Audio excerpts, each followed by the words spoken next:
be honest, there was a part of me that was thinking, oh no, here.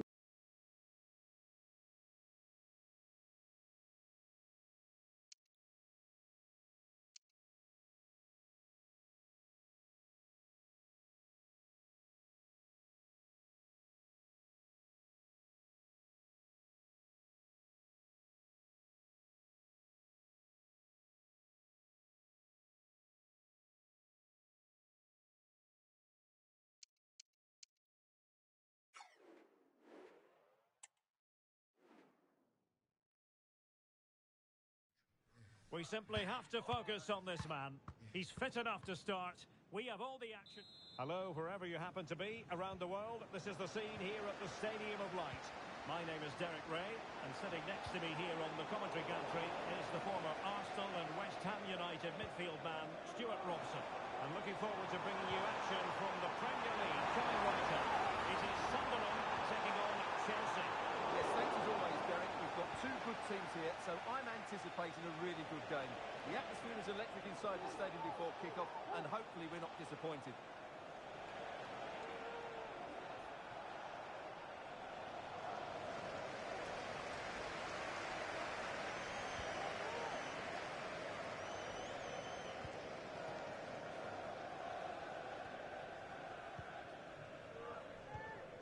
Hidalgo.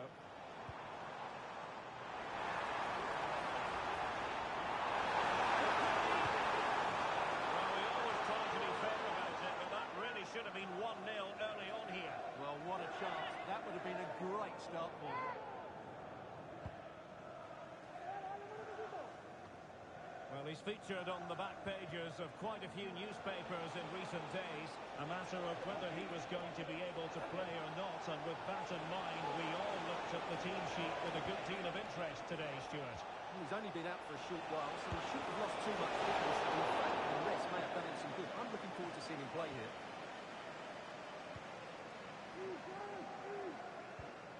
On the ball, Job. A bit wasteful from Sunderland.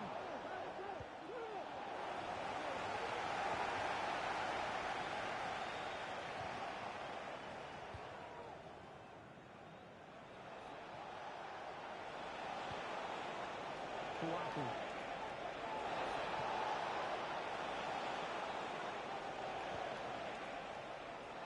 Berardi. Oh, managing to beat it. Well, what can you say? That is excellent from the goalkeeper. A brilliant save. Oh, could be an opportunity here. Oh, dealt with by the goalkeeper.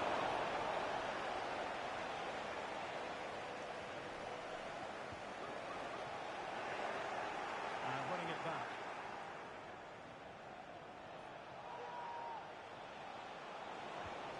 This looks promising. Not the most confident clearance. And the move breaks down.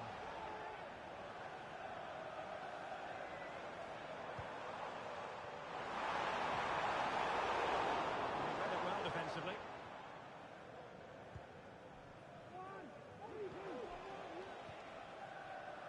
Manga.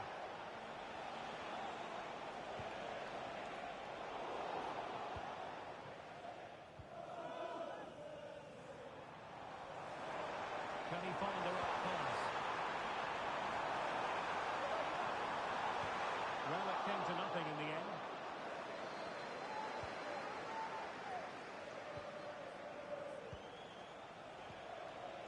Kouakou.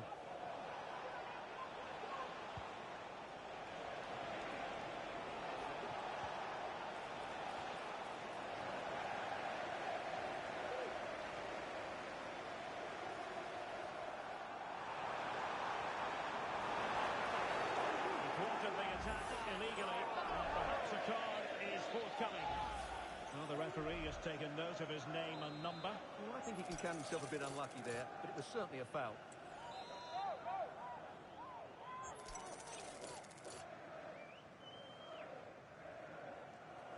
You have to conclude, Stuart, an opportunity wasted. Yeah, and the other players are furious with him, and rightly so. That's such a poor free kick. To the owner of the red convertible, registration S given the ball away. Please return to your vehicle immediately. Thank you. Now Chelsea showing good weight. Really favours this position. Putting it wide from there. Disappointing.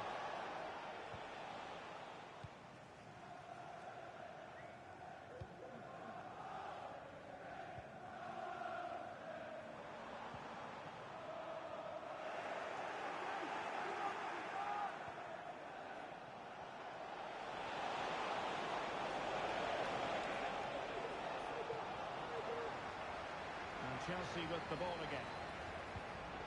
Really good build-up, but no end product.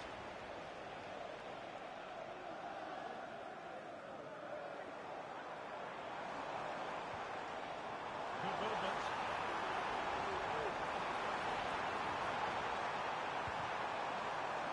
Safe pair of hands, did his job.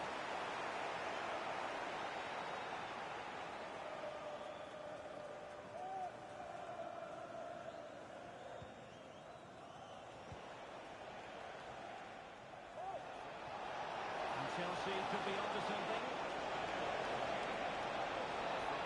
But calmly defending when it mattered.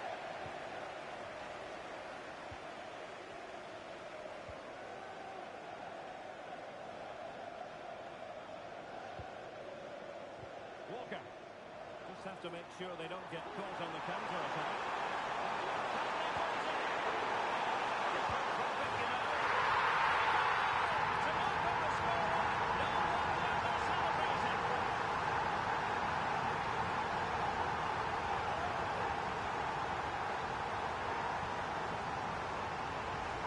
Well, here it is again. Just look at the quality of the cross. It's inch perfect. Then you have to ask what's going on with the defending.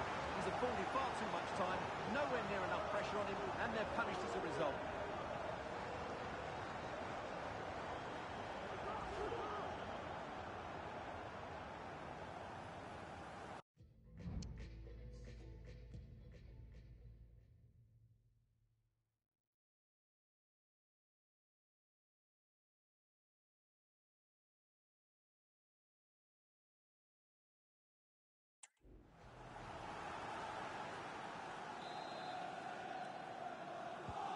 It'll be interesting to see whether or not Chelsea can articulate an appropriate reply.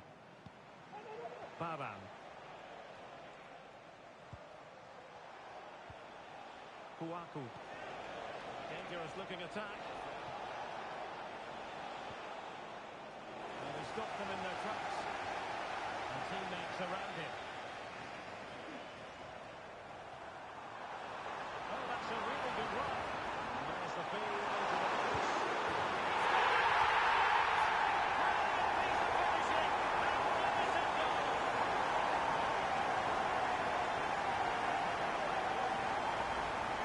Well, you won't see a better connection on this. Hit with such power. What a great goal. So the ball rolling again. 2-0 the score.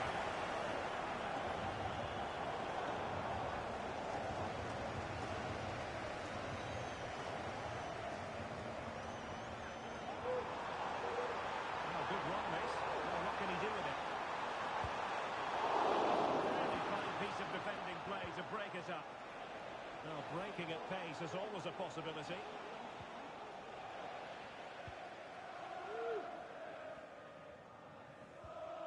Jankovic. Bakker.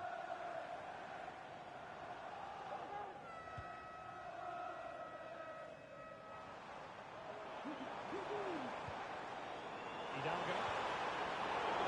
A super piece of defending.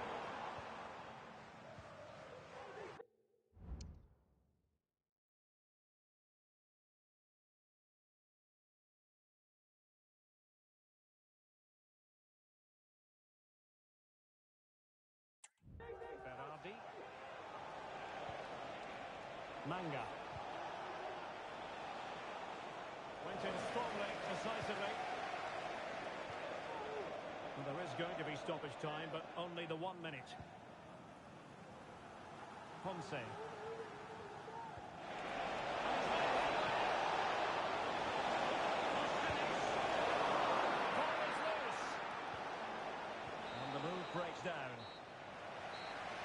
jerseys. The half-time whistle is sounding. No doubt about it, the home fans will be the happier of the two, Stuart. Well, I have to say, their attacking play has been a joy to watch. Their passing has been incisive, the movement's been bright, and they fully deserve their lead. Can they now defend well in the second half? Something they haven't done for much of the season.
So back underway, and an intriguing second half in prospect.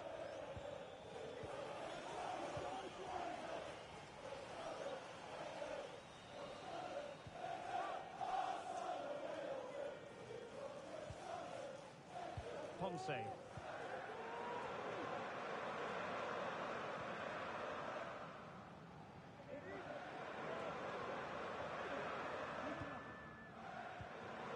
Jankovic. Outside tackle.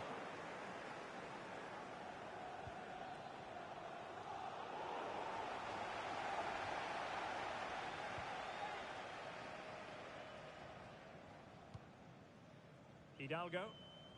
And support available.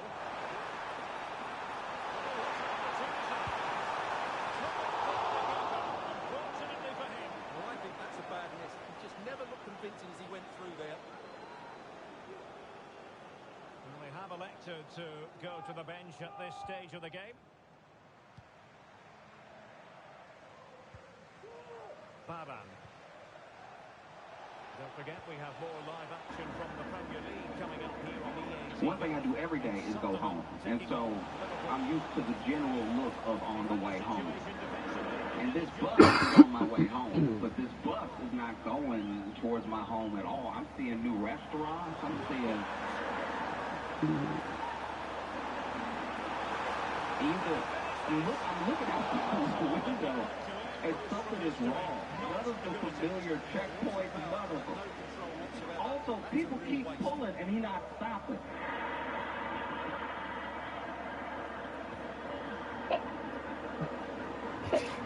We on the bus, everybody.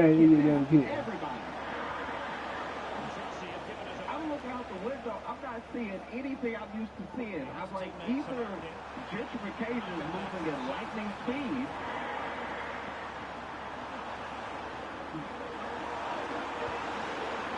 or we are not on the route home.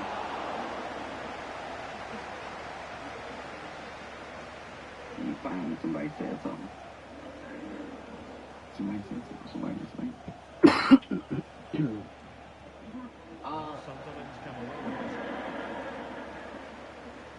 Because you never know, you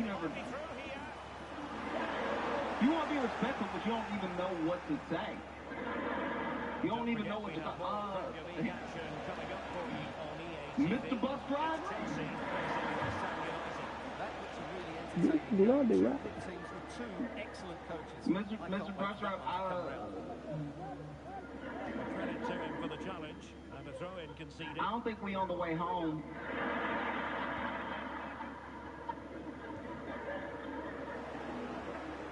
Didn't respond right away. Beautiful pass. Mr. Bob. Cheering his opponents. I don't think this is the right way. I take it every day, and I don't think we're going the right way, and we also haven't seen any of the stops. What I tell you, we are not seeing bus stops. We're not on a different route by accident. There's no way to get off. And then this man over here. And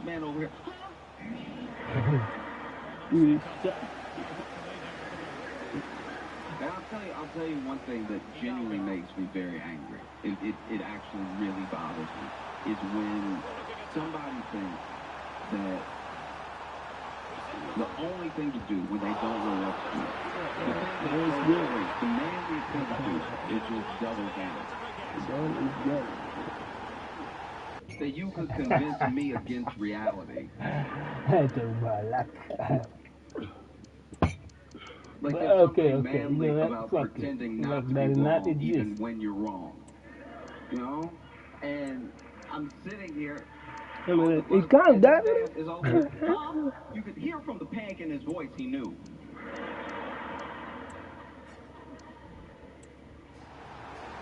I don't think we're going the right way. Oh, you dancing and shit? What the fuck? Okay, what is it? Who's this? Well, just in case,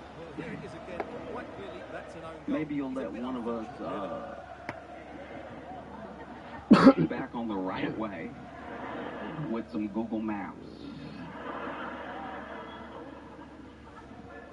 Imagine standing at the front of the bus.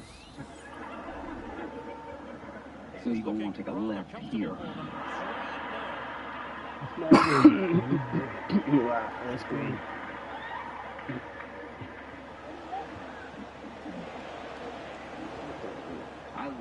I love taking the bus though, because I do enjoy take the bus right. drama. Now you take the car. You're actually You always catch people, because the bus, nobody's on the bus for that long. You don't know. So all the drama that you overhear or all the drama that you witness is like the middle of the story. It's always like a small little pocket. I was taking the same bus for months and got to know one of the bus drivers, and Good effective pressure high up the pitch. it was just one day I get on the bus. 2 stops later,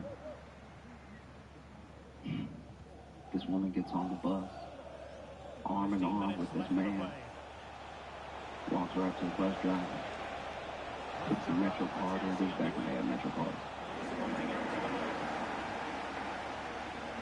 Put the Metro card in, take it back, looks at him and goes, "Hello, Harold."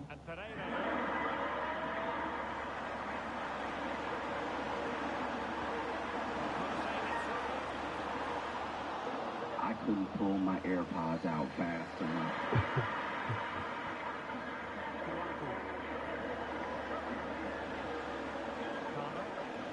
Because Harold looking shook. This is origin story stuff.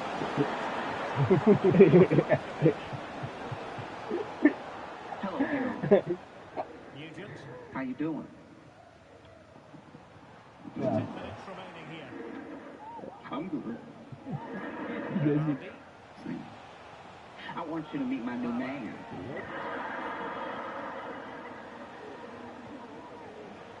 His name's Ethan. Ethan stands there like he didn't know. This is why they took the bus. Like Ethan not trying to flex on Harold at all. He looked very confused. Like,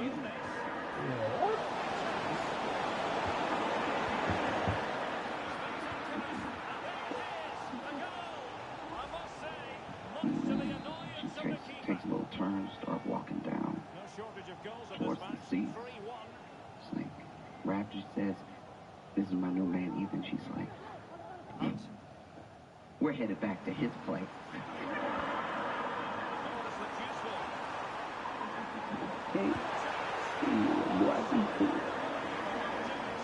But he didn't know.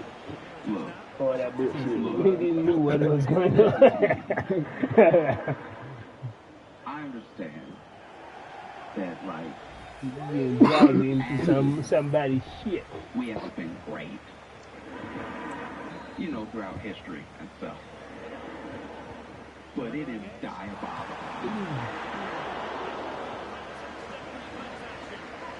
It is clear and present evil to make your ex-boyfriend drive you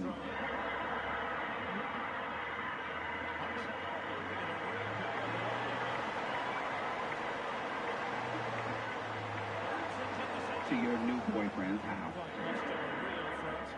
That's crazy. It all happened so fast. She got off the bus. Hello, Harold.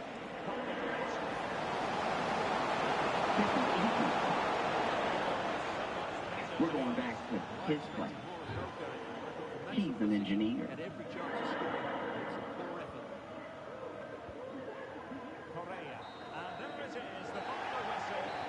And poor Harold sitting there. Close the door.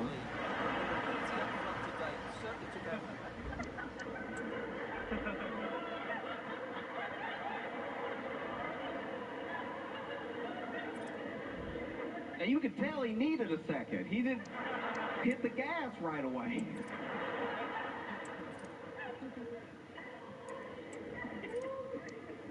You know, Ethan walking back there with this girl, and he clearly feels some type of way. Harold couldn't just let that go unanswered. No, he was about to drive them for his job back to Ethan's place. And he'd know where it was because they hit.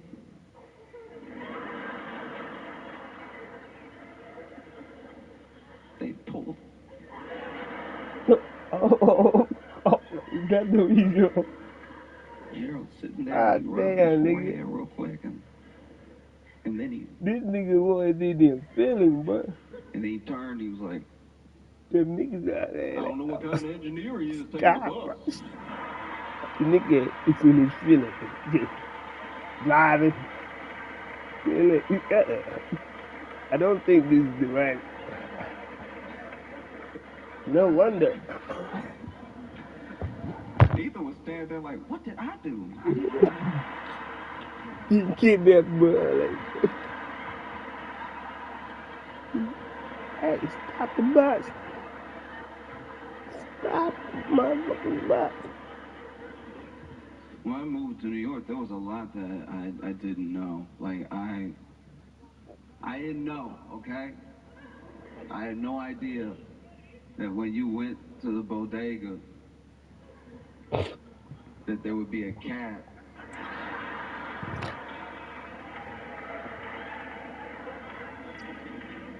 The first time I went to a bodega and I saw the cat, it's just me, I'm just being honest with you. I walked in, I was like, okay, unprofessional.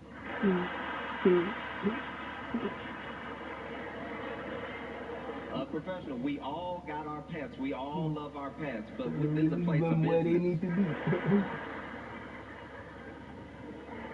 People don't just bring their cat to the office.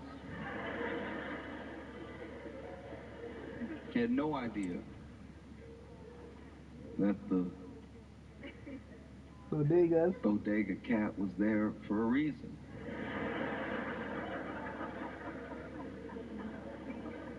I had no idea bodega cats were there for a reason until I walked into a bodega.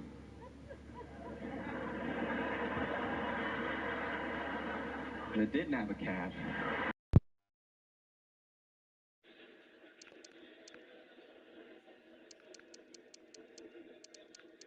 And I saw a rat. Thank goodness. I didn't just see a rat. I saw Mr. Rat. Because I walked down the aisle and I see this rat. And there was a time back in the day where there were only a few rats that were this brazen. They all used to be a little bit more skittish. Remember pre-COVID, pre-COVID, you would see a rat, and that rat had the Christianity. Hey, that was a huge ass fucking rat. When No, it saw you see it. running the butt. There used to be only a few brave rats, and now post-COVID, they're all pretty laid back. I don't know who gave them dope. This was years ago when I moved here, but I saw this rat, and living in Chicago, even living in Louisiana, you expect when you see a mouse or a rat, and you make your presence known, they're like, oh, gotta get out of here. No. I walked out, I see this rat. This rat sees me. This rat actually looked me up and down. Well, what the fuck you doing?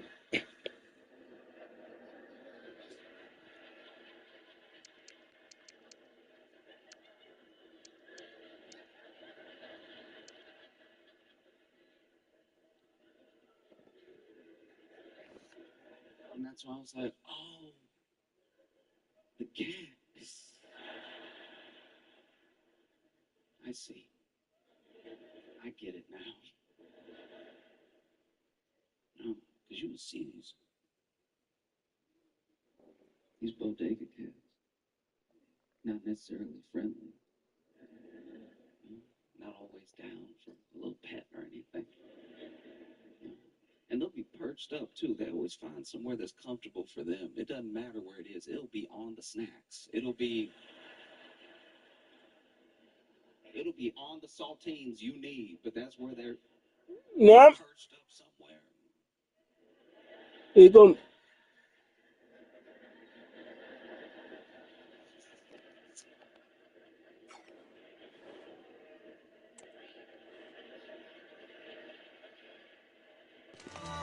The magical feeling of match day and the desire to lose yourself in the... A warm welcome to iconic Anfield. I'm Guy Mowbray, and alongside me for commentary is Sue Smith, and we hope to bring you a sparkler of a game. It's Liverpool, and they take on Sunderland. Yeah, I think there'll be plenty of sparks flying today, Guy. Hopefully we'll get a good competitive match. Do I get to call you Catherine Wheel today? As long as I can call you Guy Fawkes. No. Attack of genuine promise developing. Looking for an angle here. But it comes to nothing in... 네.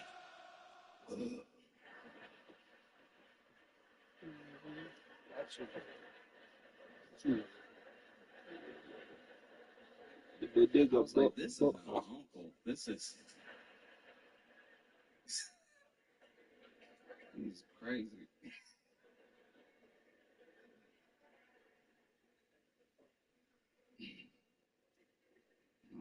I saw this bodega cat out there. Perched up. And I turned the corner. And I saw a mouse. And I was like, in the same place. Cat was here. Mouse was there. Cat wasn't moving. I was like, okay. Unprofessional. All right?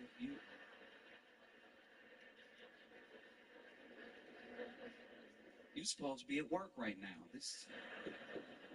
I'm supposed to Jason.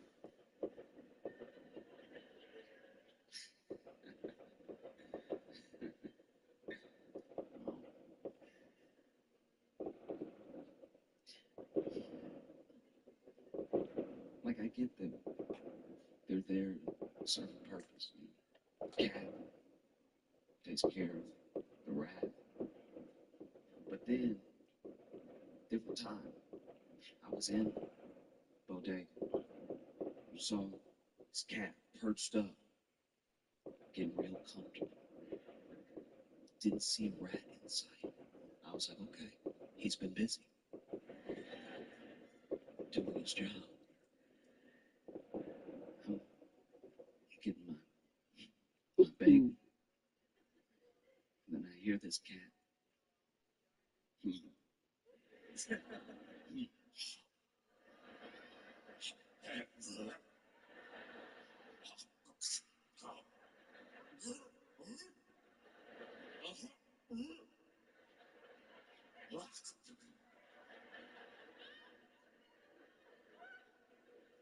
And then this cat coughed up a hairball.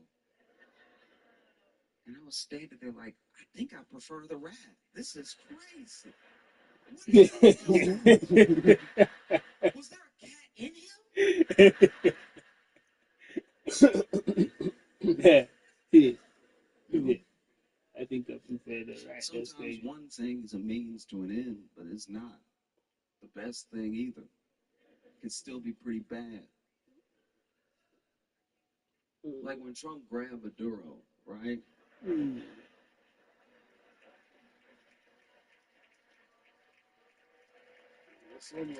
In case you're not familiar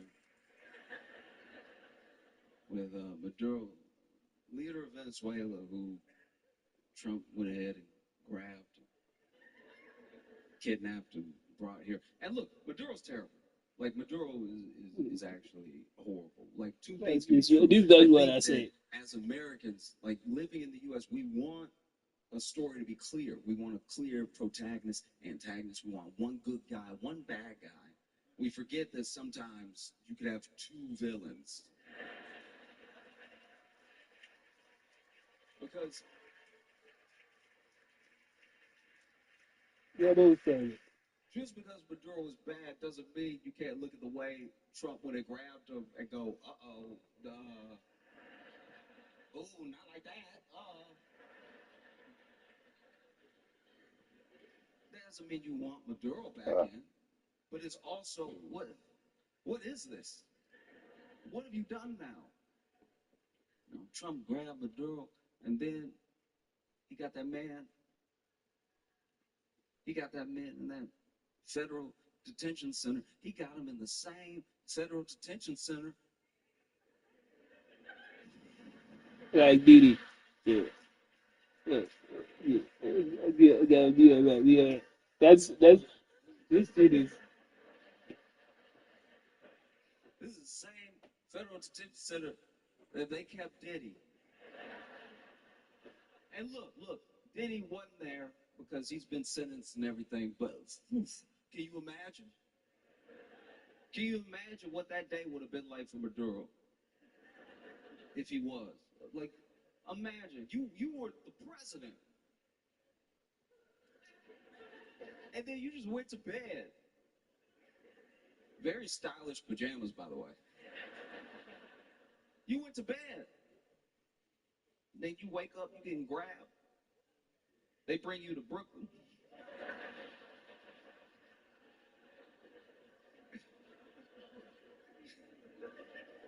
They bring you to Brooklyn. And imagine, I know it didn't happen this way, but pretend with me for a second. You get into this federal detention center and you see Diddy.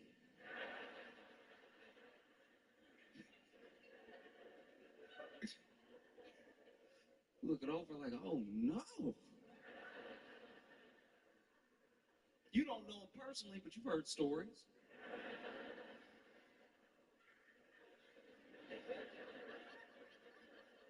And now you sitting there in like gin pop or whatever. Maybe you just trying to have lunch. And Diddy approach you.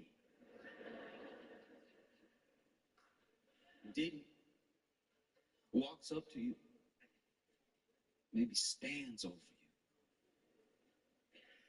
you, leans down and goes, I heard you got oil.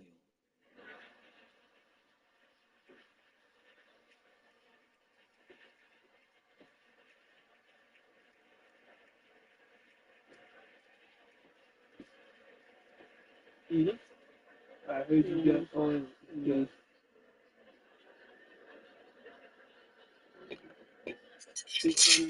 Take a piece. And now you got to disappoint him. Now you got to get the message across. No, not that type of oil.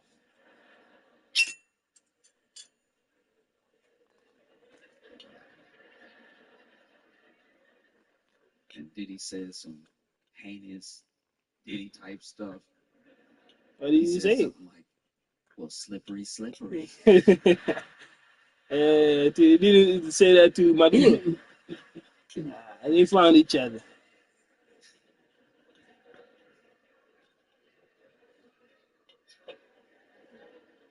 They got Maduro in there in the same places that they kept FC25. If you don't know who FC25 is, he's a rapper, allegedly.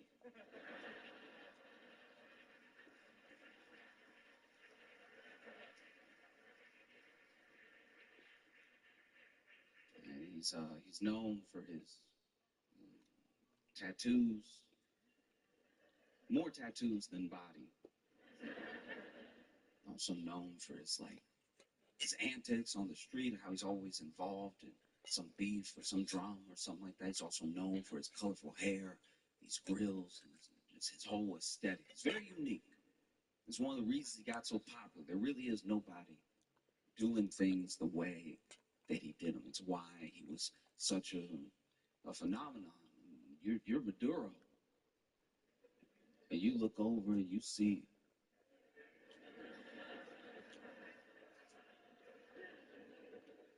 FC25. You turn to somebody, you ask, What the fuck is this? who is that? Oh, well, that's Tekashi 69. You're like, feel like my English is pretty good. But I didn't understand anything you just said. You just said a word I've never heard with some numbers. Is he a robot? What happened to the other 68?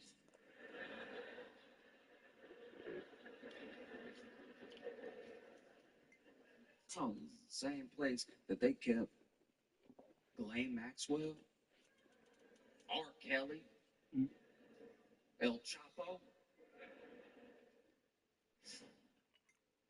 This is like a real life Arkham Asylum.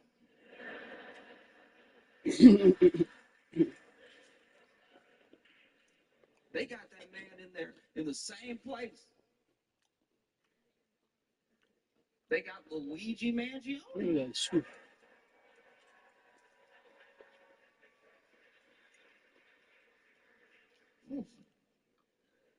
Wow. I don't know. You see things happen in prison all the time. Some people talk about corruption, talk about, you know, it's a faulty facility, you know, conditions are bad and everything. And there's a lot of corruption in the prison system. As long as there's corruption, maybe just leave Luigi alone with a 3D printer.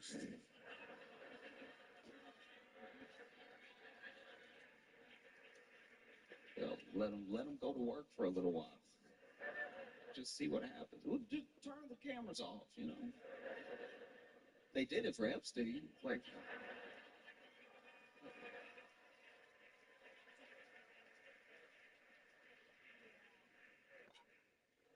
but yeah, Trump went and grabbed Maduro. And if you don't know, because I don't expect everybody to know, like, I feel like we in the U.S. are not always up on current events in other places.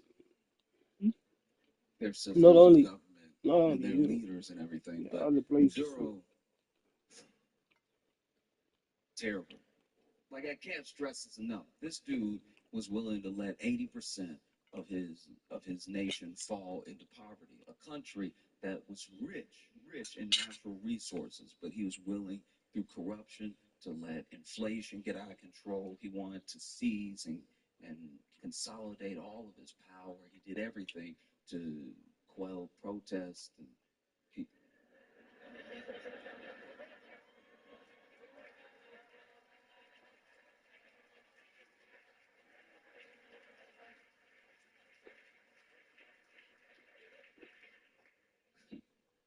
but yeah, that's the that's the dude that got him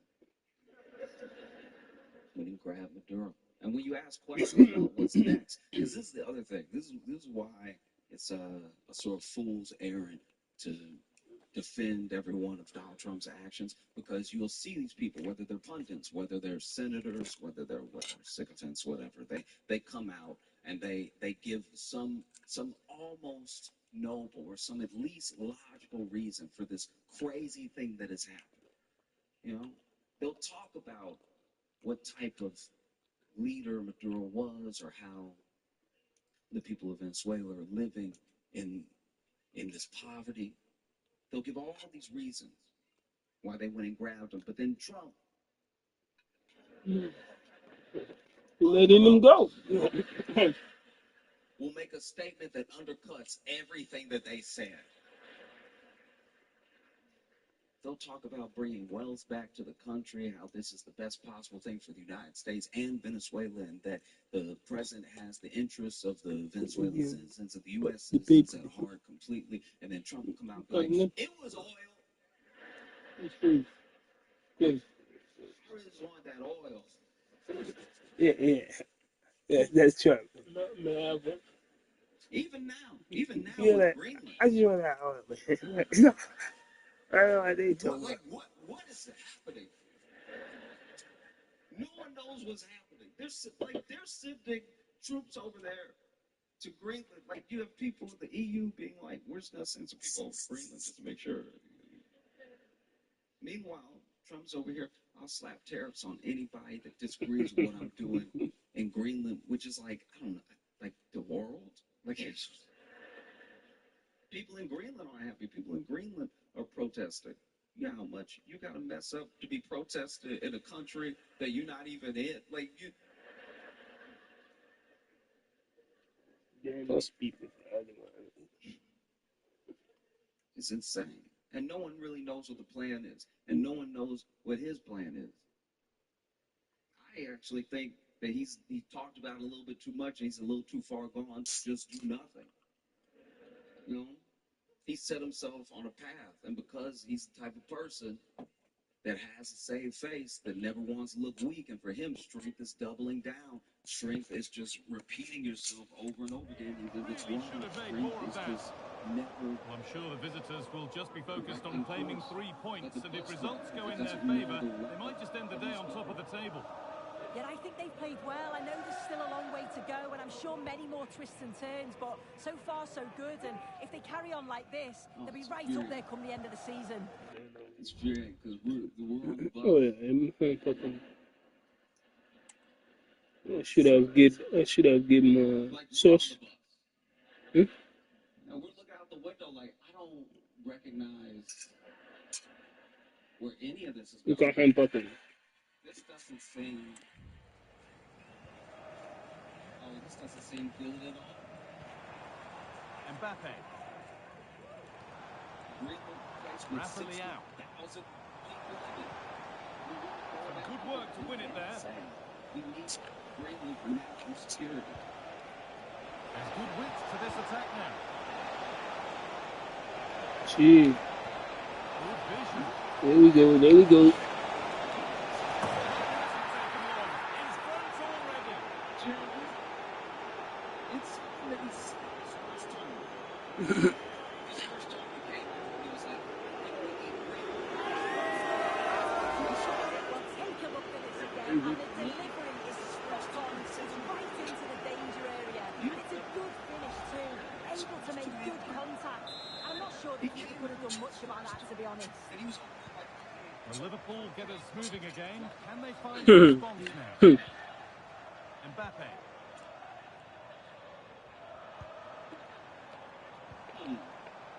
This is a lovely spell of possession. For all the keeping of the ball, they've gone nowhere.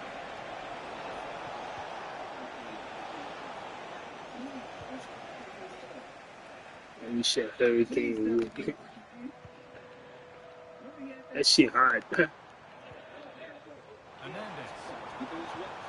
That's not a bad-looking ball. Switched on and ready to intercept there. the hurricane going somewhere else.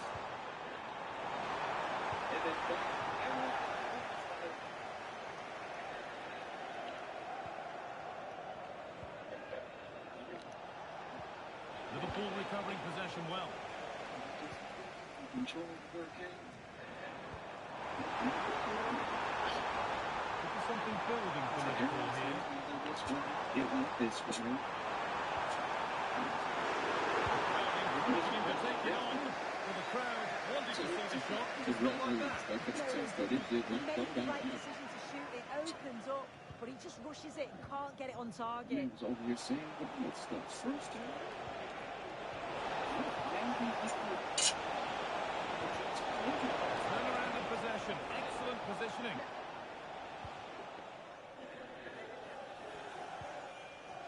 Need it from the inside. Kylian Mbappe. Let's try some of this. Liverpool showing good wits here. And stopped in their tracks with a change in possession.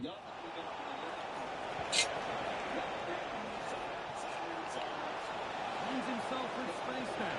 Speed towards the back post. Trust me. And they're not going to benefit from a decent passage of play. Tino Livramento. This is a good run. Now, can he pick out the right option? You got them over here talking right down. And that's where it ends, with possession lost. And then he caught it. the day he called it too. It's like, oh. He owns. Isn't this bad? A really good interception to take the ball. What's going on? Now, this might be promising. Liverpool exploiting the space on the flanks.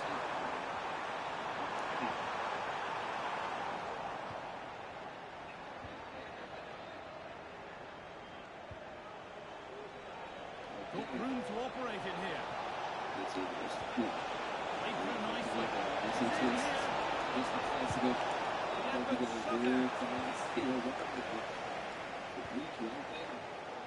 Livramento. Liverpool trying to get things moving. Trying to put the hand out. The result wasn't pretty. He did a walk out that night. Walk down still on balcony.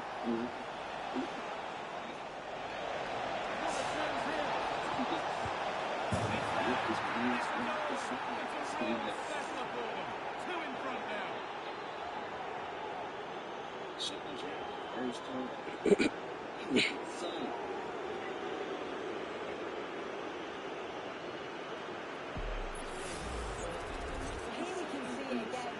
Sometimes when you're 2-1v1, it's easy to be caught in two minds. He was just really composed and the keeper had no chance. Who was told to look at the sun. They were like, Mr. President, don't look at the sun. This looks promising from Liverpool. They believed it. Oh, they were getting interested there, but not anymore. Yeah. This is looking good. Now, what comes next? And that's a foul and a free kick.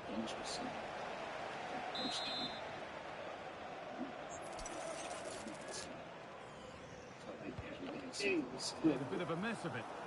So, yeah, of course. It's gone out, and it's a corner.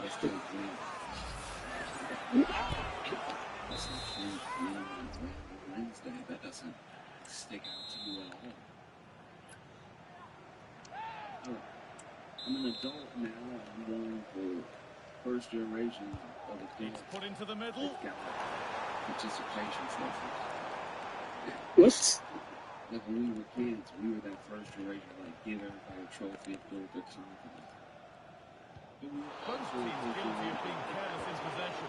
Giving participation trophy. But I didn't give myself the trophy. What game, dude?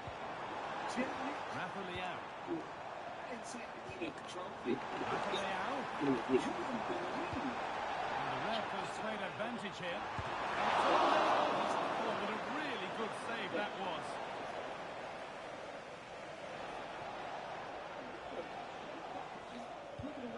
Played their way into danger here.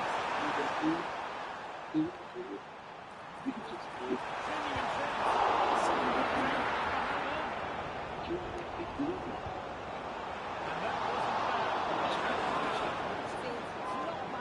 You just feel if they get one, they'll get themselves back into this game. This way. If you're a kid that was really good at something, Weighted beautifully. It was being tracked all the way. everybody gets the same trophy. I can see that kid being upset because they're like, why did I work this hard to be so good? Everybody gets the same thing. But How to play. Throwing the come. But I understand it coming from a kid.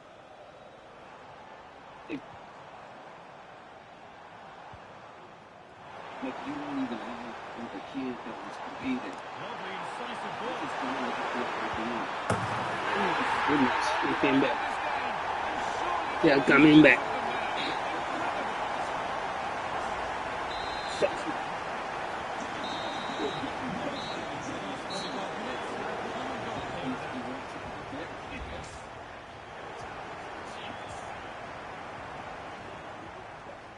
Like when I was a little kid, And we're off for the second half. He slams in to take the ball. Space to attack here for Liverpool.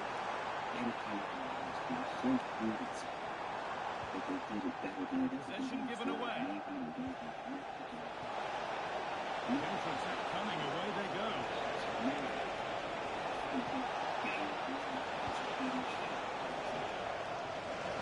Across the line, it'll be a throw-in.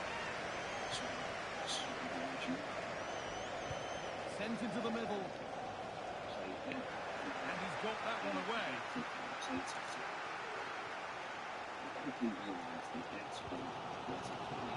More Premier League for you to enjoy on the web of the ATV. Liverpool all the action live. And you were like, I can't do this.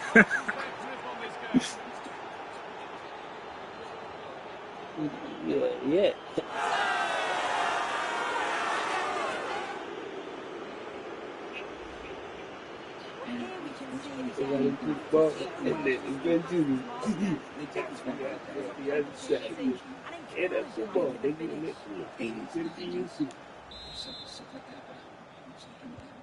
The game kicks off again with the score 3-1. There's no team that like the elementary schools like that. The community will band together and start like a different look like businesses. Could turn out to be a really good ball. Into the area it goes. Defensive job done for now.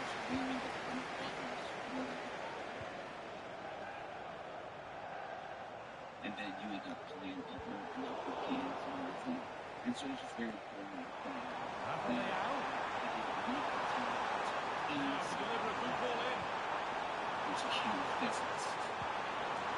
Making decent progress here. It's missed by a distance. And the kid is cool. But what I really love talking about is that his mom, wherever it is her turn to be parent to the turn, bringing the halftime, those things like that. It's her turn. She acknowledges You simply have to get it closer than he did there. Well, it's clear to see why they are winning this game, and it's the lack of quality in the final third. The shots on goal just haven't been accurate enough, and it's been too easy for the goalkeeper. I just can't see a way back into this for them now.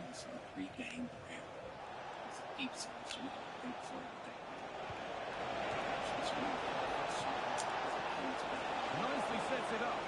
In behind, can he finish? And how was that being kept out? That's the other team.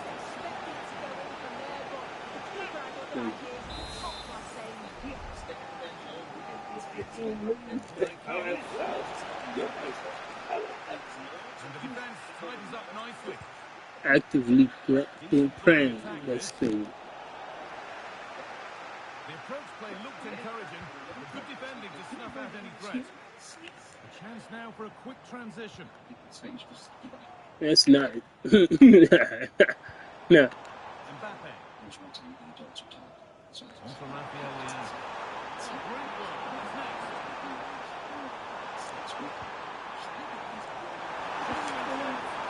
Maybe that's a misconnection with the ball. It's well wide.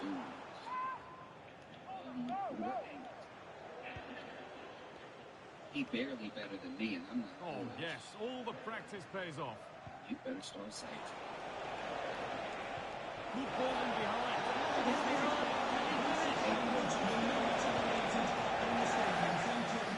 Especially when fans. Because the kids that score goals, all they really have is a basic sense of distance management. You know, like they know to keep the ball. Pass is incomplete. Nicely won. Out of play. Throw in to come. Keep it at a good distance, and then, especially if they're running, they're going towards a goalie who's also eight.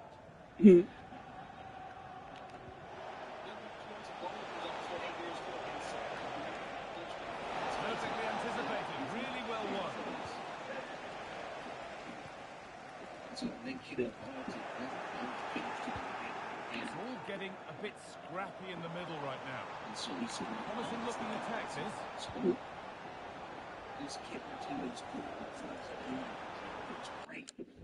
Truly great. Like I'd never seen anything like it. This kid could pull the ball back, kick it up in the air, jump in the air, kick it in the goal at an angle, come up grass stage. He was on our team, and sometimes I'd still be upset. One time he did that exact move, and I was like, y'all must be practicing him extra because I didn't see any of those drills last week.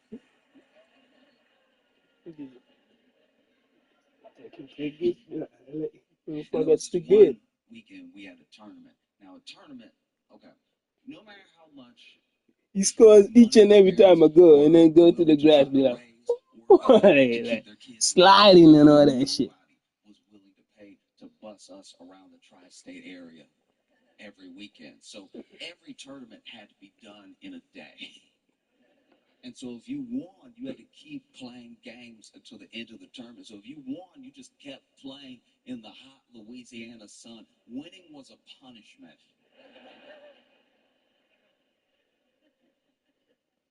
And there was this one Saturday. You know, we got a kid that's good and a kid that's great, so we've been winning. This is our third game. And the kid who is great has scored 4 goals before the half. That's a lot. All by himself, 4-0. They haven't scored on us at all. And it's not because our defenders were good. Our defenders were trash. I was one of them. And this kid is scoring all the goals, but it's not because he's being a ball hog. It's just anytime we get the ball, we pass it to him. I wasn't trying to be a hero, mainly because my coach said don't try to be a hero. In fact, when the ball came to me, I was like, you know what to do with that? And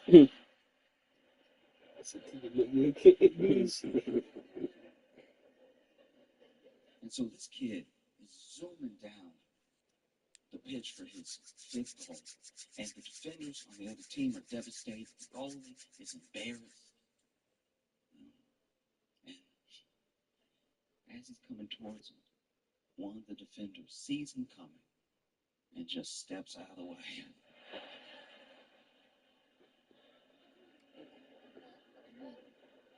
That shit funny. Steps out of the way and at the last second puts his foot in the way and pushes him down as hard as he can. Okay, that's fine. And then the defender on the other team, that kid's dad, stands up and goes, let's go, Henry. Let's go, play hard. Which is a huge mistake because now the dad on our team knows who to hit. So then he got up and started walking across the field through children like traffic. We still playing and he over here locked in. And he walked up to this other dad. You know, I can't hear what's being said because I'm a defender on the other side of the field, but I see them getting closer and closer. You can tell with the body language that they're both very tense. And then I hear some mumbling, then I hear some yelling, and then the dad from the other team hauls off and pushes our dad. Our dad falls back a little bit, shakes his head. About to whoop somebody. This is a team full of dirty players and dirty parents, because then parents from the other team tried to jump our dad. But then our dad was like, anybody can get it. Anybody. Okay? He started kicking and punching and elbowing and kneeing. Oh, they're kids. A few people, I'm pretty sure, were trying to get out the way. They're 8. Look at that. Anybody can get it. That's crazy. Dad, the other parents on the field. And so he starts running down the field. Leave my dad alone. And he runs up behind our dad, climbs him like a little spider monkey, and wraps his arms around his neck. Now, our dad can't hit this kid because he's right behind him, but he can use him to hit everybody else. He's that swinging. Hey, yo.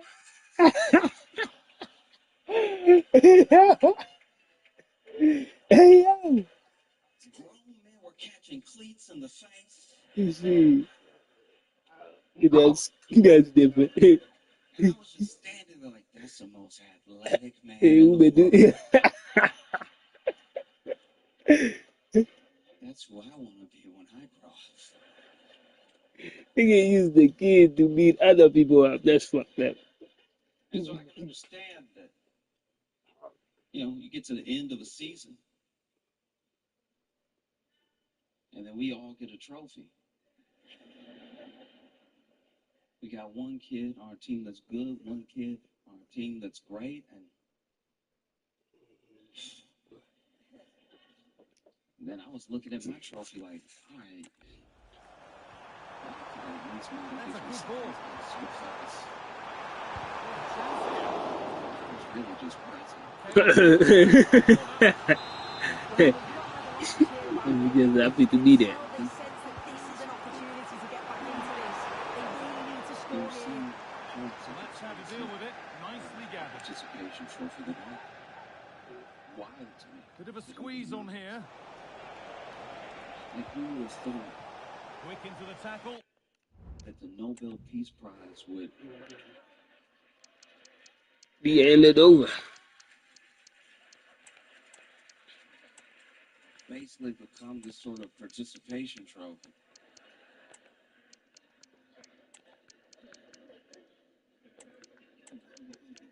And that's exactly what it You see is. this woman handing over Peace Prize to Trump.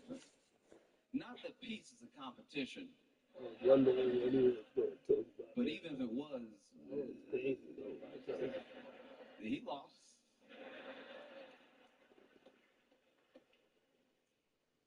Oh, it's But so respect crazy. to Maria Machado or whatever, if she actually did it, I don't know why I mean, I he don't know. cares about it so much. Like, I don't care if she really cared about that also so much.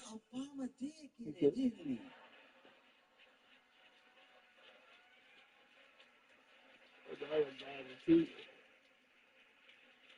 Obama did get it. That's true. This is such a participation. Even holding it, it's like you don't right now, really believe that was really yours. put that freaking stuff on.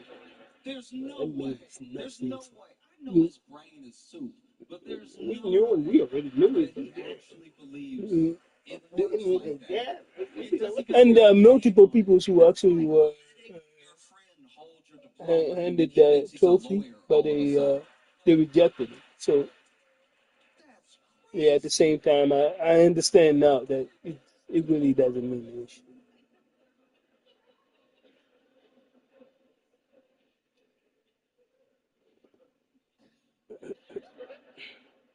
Not a man of peace at all. You know? It's what's going on in our own country. You're willing to go to war with your own people. Threatening the Insurrection Act.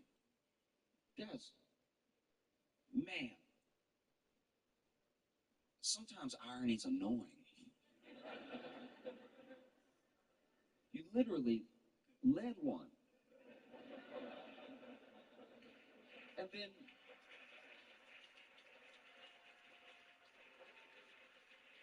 I can't stress this enough. Trump threatening the Insurrection Act for a protest in Minneapolis off of the actions of an ICE agent who also didn't need to be there because remember, they're looking for Bond villain level daycare Somali swindlers who have somehow sucked up all the money in the world and brought it to Minneapolis. Like this goose chase you already created is why this thing happened that the people are protesting about. That most of the people in the country literally agree with the protesters, and you're willing to send in the military for the insurrection. You invoking the Insurrection Act is like, it's like Diddy being like, pervert. Like,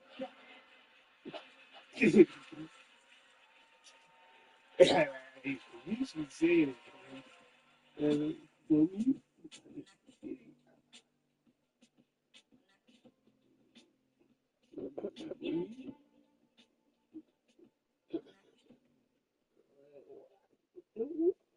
Coming from you, it's different.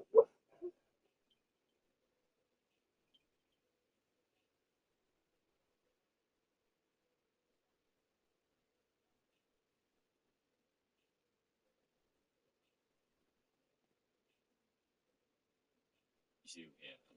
We all have a few treasured holiday snaps lying around at home, but I'm willing to place a large wager that not a single person watching this video has anything quite like this one. Or at least, I hope not. At first glance, it might look like a fairly standard shot of a group of friends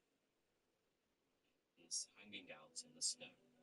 But if we zoom out just a touch, you might notice something a little odd.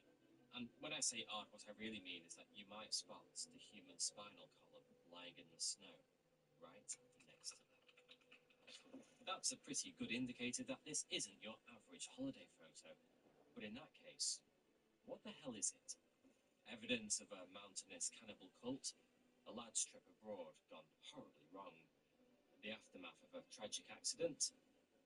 In a way, it's kind of all three. The young men in this picture were amongst the survivors of a plane crash in the Andes 50 years ago. After somehow walking away from the crash in one piece, they found themselves stranded in one of the harshest environments on planet Earth. There was nothing to eat, no natural shelter, and snow as far as the eye could see. With nighttime temperatures hitting -40 Celsius, staying alive wasn't just challenging, it should have been literally impossible.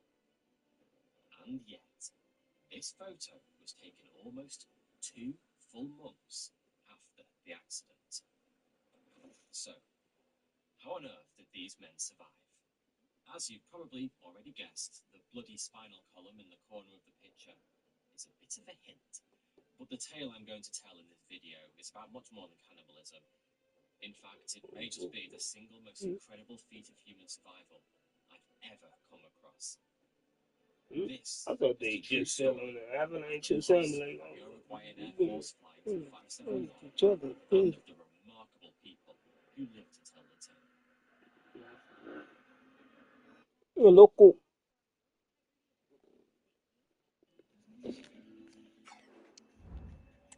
And the result is a throw. Tucked away near the skirts of the Uruguayan capital, Montevideo, there's a rugby club known as the Old Pistons. These days, it's one of the most successful rugby teams in the whole of Europe. But written into the club's history is a tale of survival so outrageous, it makes Bear Grylls look like my military tale. That's a lovely ball. There might be something building now. 1970, when the Old Pistons went to the tour of Chile to Vegas, teams.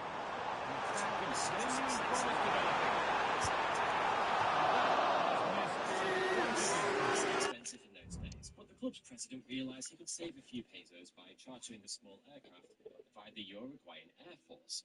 That aircraft turned out to be a Fairchild FH-227D, a small twin-turboprop aeroplane with space for 40 passengers and 5 crew. The Old Christians only needed 19 of the seats, so the players did their best to flog the rest to friends and family.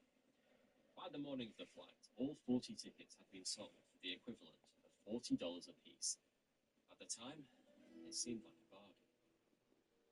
The Fairchild, flight number 571, took off from Carrasco International Airport in Montevideo on the morning of the 12th of October, 1972, bound for the Chilean capital, Santiago. The journey was scheduled to take a little over 4 hours.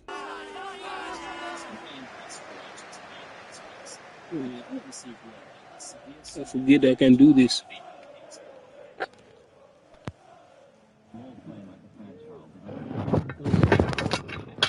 Rather than take any undue risks, the pilot made an unscheduled stop in Mendoza. The plan was to spend the night there before trying again the following day. But by the next morning, the weather was no better, and that gave the pilot a bit of a dilemma. The sensible thing to do was to spend the second night in Mendoza. But at the time, foreign military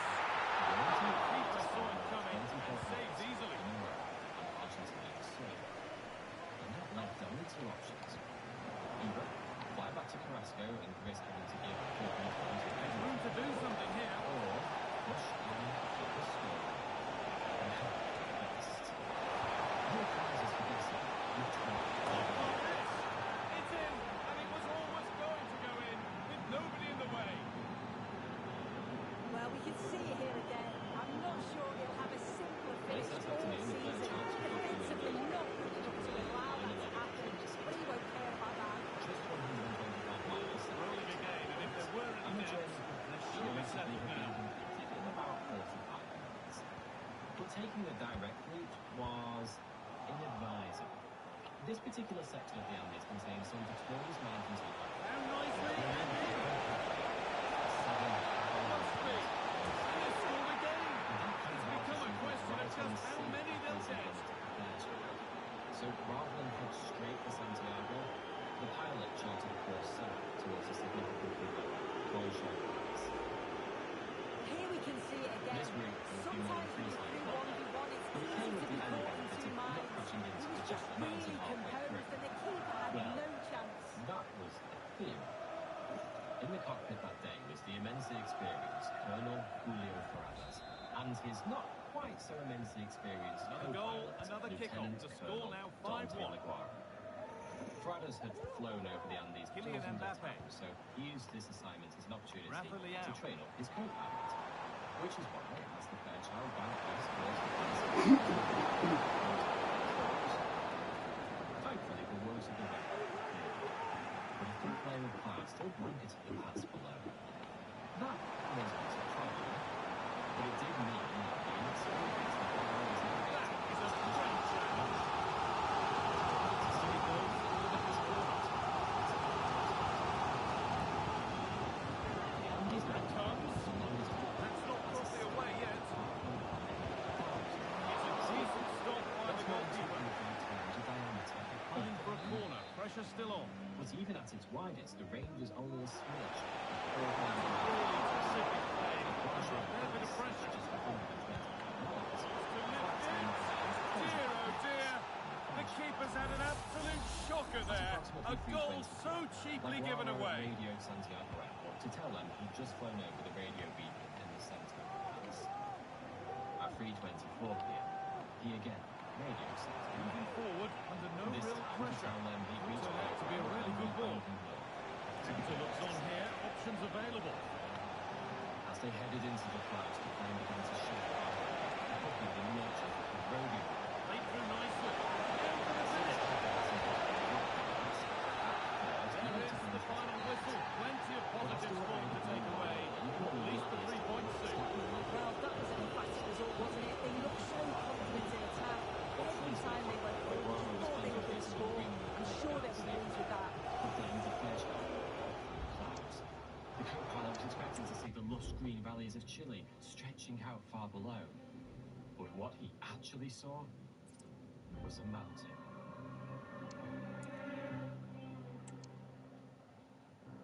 Laguarra had just enough time to register the fact that that made absolutely no sense whatsoever. He'd just flown over Curacao in Chile, a good 25 miles or so from the nearest mountain. But whilst his brain told him there could be no sizable peaks anywhere near their current position, there was no arguing with the big fuck-off mountain that filled his entire windscreen. He yanked on the flight stick hard, attempting to avoid a collision by pulling the Fairchild into a climb so steep it would have given Tom Cruise a nosebleed. It almost worked too. Almost. The underside of the plane struck the mountain with terrifying force.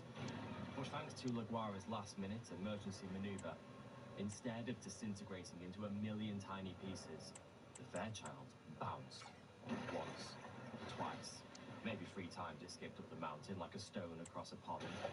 The impact ripping off both wings and sending one of the propeller blades slicing through the cabin. In the midst of all this carnage, there was a sudden silence. The plane had cleared the top of the mountain, and for a second, it hung in the air as if weightless. But then the nose tipped forwards, and the wrecked plane crashed back to Earth with such force that the tail cone was ripped clean off the back. 3 of the passengers and 2 of the crew were swept away with it. At this point, the wingless, tailless aeroplane effectively became the world's largest toboggan, racing down the snow-covered glacier on the other side of the mountain at 200 miles per hour. 2 more passengers were sucked out of the back of the plane before the Fairchild smashed into a snowdrift and came to a sudden, violent stop. For a moment, all was quiet. And then the screaming started. Many people had broken bones and blood spattered the plane's interior from a variety of flesh wounds. Several of the passengers were trapped under the rubble that now fills the plane. One of the rugby players, Nando Parado, had been knocked unconscious with what appeared to be a fractured skull. Another, Enrique Platero, stumbled around the cabin with a large metal rod sticking out of his stomach. That's crazy. Fernando Vasquez bled out on the floor of I the plane. know. His leg had been His severed story almost in two when the propeller is blade tore crazy. to the cabin during the crash. Thanks to a stroke of pure luck, two of the players, Roberto Canessa and Gustavo Zabino, happened to be medical students. Between them, they tended to the wounded, but there was only so much they could do. Neither was far along in his training, and beyond a few painkillers salvaged from handbags and rucksacks, they had almost nothing to work with. Still, they did their best with whatever they could find. Torn seat covers became bandages. Snow was used to bring down swelling, and a travel sewing kit allowed the two medics to make rudimentary surgical sutures. A couple of the boys went to check on the pilots. Ferradas was already dead, his chest crushed by the instrument panel. Laguara was still alive, but gravely wounded, his injuries clearly beyond the medical student's skills to heal. He begged for someone to shoot him and end his misery, but his revolver was nowhere to be seen. So he slipped slowly into his grave, muttering about Corico and the impossibility of the mountain they'd hit. Okay. By some miracle, 33 people survived the crash of Flight 571. And as the sun began to set, they prepared for their first night upon the mountain. It had already been cold, but as darkness fell, the temperature plummeted to somewhere in the region of -40 degrees Celsius. For reference, your home freezer is probably set to about -18. Trying to sleep outside would have meant death in a matter of minutes. So the survivors huddled together inside the crippled plane instead. Springtime temperatures in Santiago are fairly pleasant, so none of the passengers had packed anything particularly warm for their trip. Most didn't even have coats. In an effort to keep warm, they stripped the thin woolen covers off the Fairchild seats to use as makeshift blankets. They also plugged up the gaping hole in the back of the plane with rubble from the crash, fixed into place with snow. But, despite their best efforts, it was still bitterly cold. Cold enough to kill. By the time the sun rose on the morning of the 14th of October, 5 more. High-octane football. We can virtually guarantee it. Hello and a warm welcome on what is a glorious night for football. Perfect playing conditions. I'm Dan Gray, perched here on the commentary gantry, sitting alongside me to provide expert analysis. It's Stuart Robson. And with the atmosphere really building up nicely, we should be in for a terrific contest. It's Italy versus Germany. Well, Derek, as is always the case, the team that dominates midfield will be the team that controls the flow of the game. And that, for me, is the reality today. And the Italy starting 11. And in this shape, their two holding midfield players will be key today. If they can get on the ball and dictate the play to protect the two centre-backs, then allow the attacking players to show their creative quality. Well, he's almost been hassled out of play here. Here's the starting lineup for Germany. Well, the shape is the same, but they may play in a slightly different way. And key to this game will be the full-backs. Will they tackle alongside their centre-half? Oh, he's developing nicely for them here. It's not going to do. Well wide of the target. By now they should have been missed, and a search and rescue operation would already Going to wait be on that underway. pass. As it happens, that assumption was spot on. Couldn't find a teammate. Throw in here. Reported missing within an hour of the crash, and a huge search effort had been launched almost Jamal immediately. Musiala. There was one small problem. Threading it through. There was no real Still an issue here. So all the safety information required for given to adequate control shortly before the crash. Then Fairchild had reached Morocco and was banking north for the Mr. 6. Well, here it is again. And when Based on that you clear the report, the ball, rescue you effort have was to get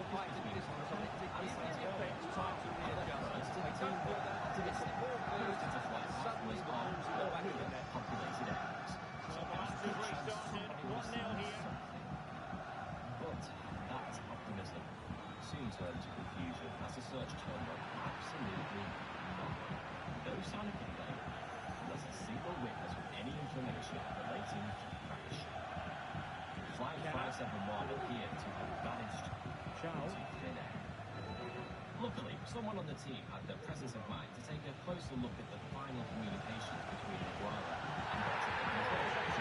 And that was something else. You may have even sweated it to yourself earlier, didn't you? Let's move on. Nobody had noticed at the time, but April 1 was over the middle of Bonjour. And the total flight And a good challenge to bring that attack to an end. How the hell did he make it to Curacao just 4 minutes later? The answer to that question was simple. Watson to press him.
Which happens to be the exact same colour. The defensive intervention there.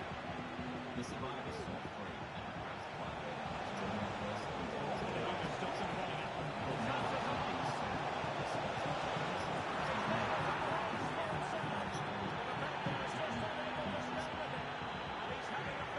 The survivors were still clearly interested.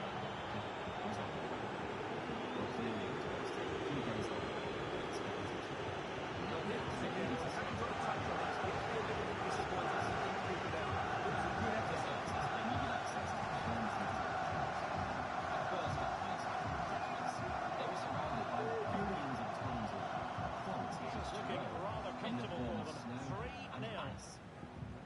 whilst everyone knows you shouldn't eat yellow snow, it turns out that even eating one variety is a pretty bad idea. To Rome for Germany on the flank. Not only can it make you dangerously cold, Really good strong tackle, and it'll be a throw.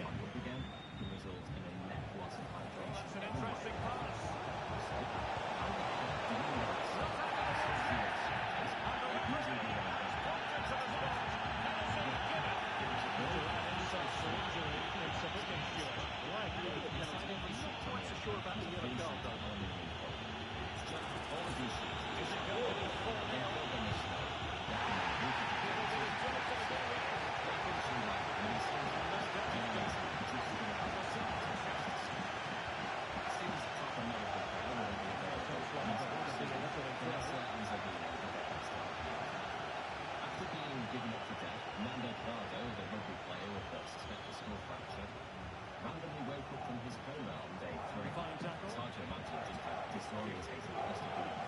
Especially since the first thing he learned was that Getting forward.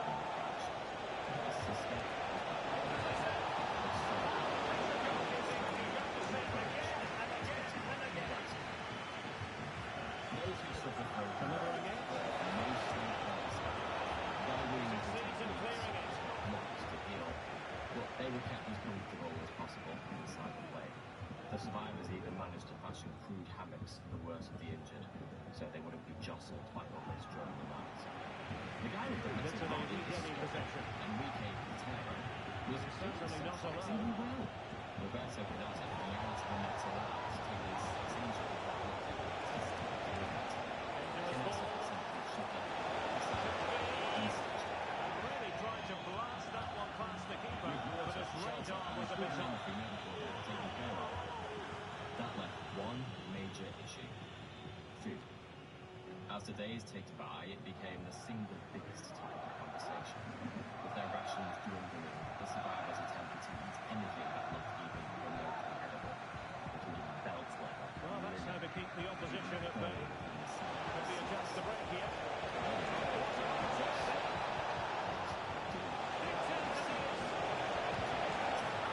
Except that wasn't actually 100% true. Of the 15 people dead or missing at the time, 5 died in the crash and another 5 died in the days afterwards. Then there was Susanna Ferrari, now her sister. There was no way to give the death so hard to the survivors. Smashes it past the keeper and a great technique. What an emphatic finish. I mentioned earlier that nighttime temperatures were cold up and then were freezing. But that had one unexpected benefit. The bodies of the dead were frozen solid. Neat. Really getting stuck in. To begin with, nobody even entertained the idea of eating the dead. The situation was escalating. At such high altitude and in permanent freezing conditions, just staying alive would freeze energy into the bodies of the survivors. Without a constant supply of bodies to feed those bodies, the equation became very simple. It's not every single day. It's an easy goal. It's far from an easy decision to break past mission responsibility. The people on board almost all being Blistering teammates. first half display, and Tony's just look at cannibalism that didn't score. just mean choosing to eat human flesh. It meant consuming the bodies of Well, that's common sense refereeing to play advantage. He wanted to let the play flow, but in the end decided that that wasn't possible. Oh, nice ball. Their bodies consumed. So 2 minutes of stoppage time here. That's afternoon. It's on the pass. Only one person can reject it. Whether or not. Well, the stick pass is back. Even then, Stan gets squarely in the face. There's no consensus. All the survivors were Catholics. And many worried that Alan Jordan's cannibalism would condemn their immortal souls. But if they didn't, no matter the days, every single one of them would be dead. Well, here's the replay. The discussion was going to go to the survivors of the Movement so quick. Once he gets onto it, he's only one foot in his head. Smash it as hard as possible. What a good goal. What he said was this: if I die up here, you have my permission to eat my body. That A simple chance there for the statement respective changed everything. managers to address the Every charges. single person It is didn't realise half-time here. that they felt exactly the same. Roberto Well, we're picking him Kinessa out for a reason. He's having a tremendous game in attack, Stuart. Well, he's been brilliant today. His skill, his movement, his goals. What a good performance. And he's not finished just yet. his mouth and began to chew. About half the survivors followed Kinessa's lead that night, but many refused, either on religious grounds or simply because they couldn't physically bring themselves to do it. But the very next day, something happened that forced almost all of them to willingly turn to cannibalism. You see, a few days Well, the earlier, two one of the teams have youngest members switched of the around, group, a and boy the called second Roy half is Hart, underway. found a small radio and woke up. Hartley was an amateur radio enthusiast, and he managed to fashion a makeshift antenna using bits of wire salvaged from the cockpit. The signal was still extremely weak, and he never listened for long because Fine work from Germany to win that possession. but every day, making it enticing, turn on the Forward radio. effectively. On the morning, Good effort, and he's pressed it wide. soon the anchor introduced it to him. Substitution then. Let's see how it affects the The match. search for Flight 571. This has been a top-class At display first, today. Crystal Just look how many chances they've created. And if they want to, they can score a They hat-trick became goal clear. here. This wasn't an update on the search. It was the official announcement that the entire thing was being pulled off. Sandro Tonali. Now, the survivors And a good of challenge Flight to bring that 571 attack to an learned their end. fate through a crackling radio broadcast. All it took was that one news broadcast, and the world's pulsiest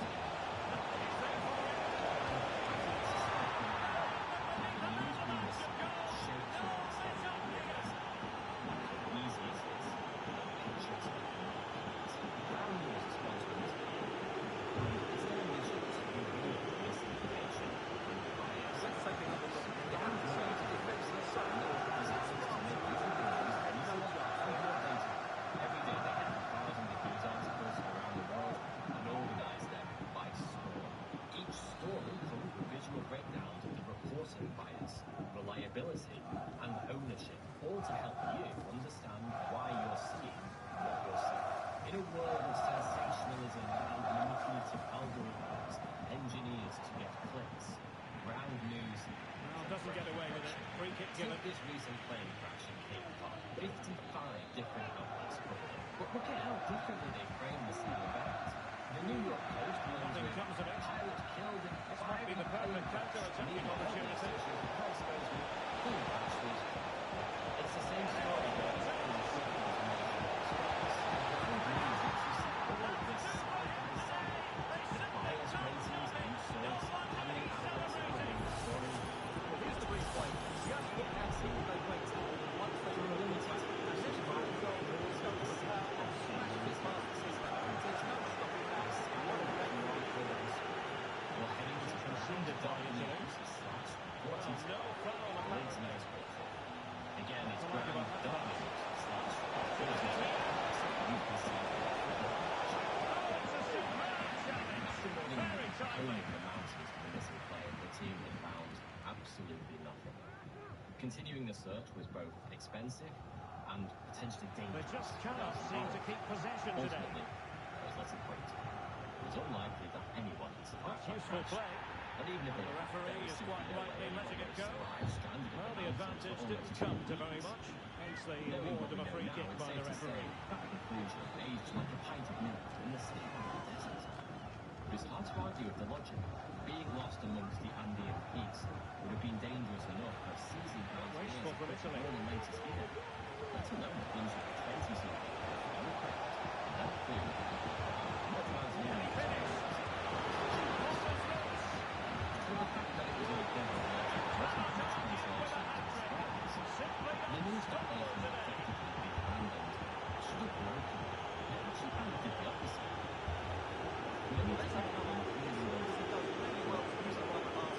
While the ball in response is equal to it. Such good timing. they Really both well got to see the hurricanes running in the snow outside our home. After the news bulletin, that hope was gone. Their continued survival rested entirely in their hands. On the one hand, that absolutely sucked, but it was also kind of empowering. Two things Sandro changed Tonali. immediately. One, Plays was with a everyone positional who sense that is refused second to reach none. limits the day before accepted that ineffective choice. Two, Maybe threatening. switch from somebody surviving The keeper will happily collect that one. civilization on their own. This shift happened so fast that just over an hour after learning that the search had been called off, three of the fittest survivors, Gustavo Zubino, Numa Tukati, and Daniel Masmons, Germany recovering possession well. to try and find a way out of the mountains. Well, the visitors have controlled Unfortunately, possession, there as you was can one see. They've problem passed it well, their operation. movement's been Get good, the hell and out they've of been here. well worth their lead. Nobody Could knew get even exactly better where here. here even was. All they had to work with were the words of the dying co-pilot who was convinced they'd flown over Uruguay. That should have put them somewhere to the west of the Andes, which didn't even listen. They were very clearly still the Andes. The giant mountains surrounding them on all sides were visible inland. But with nothing else to go on, it was the best information they had. In the end, they figured they somehow Well, considering the position of that free kick, that was an outrageous and if effort. that So were true, close. Well, it's a civilization great strike, should but be just just a not stone quite throw the away accuracy he was on the looking other for. side of the towering peak to the west. That made things pretty simple. All they had to do was sink To the final 20 and minutes. they should be able to buy it. Italy recovering possession But well. simple doesn't mean easy. Lombardi. Having spent nearly 2 weeks stranded in Tonali the with it. mountains, even the fittest of the boys was in pretty bad shape. Add that to the altitude, that would be Well, a really good drops one. near the end of the valley, and even more than just a few meters Target there. Well, I'm not quite sure what he was thinking about there. That's a really The poor attempt. explorers could only manage a few paces before having to rest. And despite the brutal conditions, they kept at it all day. They hoped to make the And a sun good chance to bring that attack to as an the sun end. began to set. They went And the outcome is a free kick so here. they found a small outcropping of rock to provide shelter from the wind. They settled down for their first night. Released it nicely. The exertion of the climb had kept them relatively warm for a while. Germany using width to good effect here. Before morning came, and soon the flames were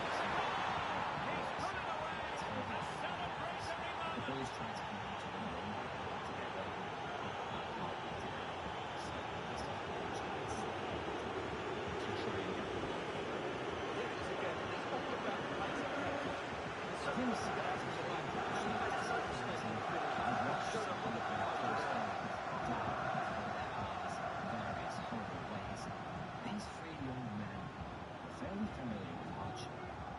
That night on the mountain gave each of them and the understanding just how much suffering human beings can take. Not the world believed in its standing. But by some miracle, Sandro Tonali. all still breathe. Germany with the ball once again. Showing a kind of courageous astonishing. They didn't immediately head back down the mountain to the safety of the plane. Instead, they pushed on. None of them were under any illusions. The night Determined proved defending. beyond all doubt that escape on foot was Could be impossible. dangerous. But this little frozen frog found a And second now way easy to to pass. what I think I could do that. Under duress there. There was another way out. Like any aeroplane, the Fairchild was equipped with a radio. Unpowered, it was useless. But according to a survivor called Carlos Roque, the Fairchild's engineer, the radio could not Sloppy in batteries. possession from Italy. Unfortunately, those batteries were stored in the Fairchild's tail. You know, the one that Well, you can see what they're trying to do, but not a memorable passage of play. in theory, Well, they hit on the brink. So, Precisely what they were looking for. Now he deserves to celebrate it. After cresting their small rapids, scattered in the snow, they discovered the blackened, frozen rocks again. And the pace in which they play sports is devastating. It's so hard to defend against. When she gets onto it, he decides to go for it. So the ball is starting to get back to the difficult but no chance. Gustavo Sabino had been attacked his eyesight, the early signs of snow blindness. And Daniel Maspons had lost one of his shoes. His feet were so cold, he hadn't even noticed. Getting back to camp with the duty of a leading during the trek, they found the Fairchild seats half buried in the snow, and they used the seat cushions as makeshift sleds, bobbing down the mountain at full speed and arriving at the plane in a matter of minutes. The short-lived expedition showed the survivors exactly what they were up against. A single night exposed on the mountain had almost killed 3 of the strongest boys, and Zabino was left completely blind for 3 full days. All of that, and they hadn't even managed to get out of the valley that they were stuck in. This could have despaired them, but this was a truly remarkable group of human beings. So, instead of giving up, they got to work. With escape from the mountains beyond them for the time being, they turned their attention to the business of survival. Previously, they'd been pretty much living from day to day, without much thought for the future. Now, they started to systematically plan for the weeks ahead. That first expedition hadn't beaten them. It had simply shown them that they were going to need to be stronger and better prepared if they wanted to succeed the next time around. With that in mind, the survivors split themselves up into groups, with each group assigned a different job. Having spent 2 weeks on the mountain with almost nothing to eat, the first priority was building their strength back up, and the best way to do that was to eat. One of the team was tasked with harvesting meat from the bodies of the dead, and another was responsible for preparing it, either by leaving it to dry in the sun, or, if the wind was calm enough to make a fire, cooking it. One team looked after the snow melters, another kept the inside of the plane neat and tidy. Between them, every conceivable job was covered. There was even an official chamber pot manager whose duty it was to ensure nobody got caught short during the night. With the logistics of staying alive mostly taken care of, life settled into something of a rhythm. But nothing on the mountain ever stayed the same for long. And just when it felt like things were getting easier, everything went to shit.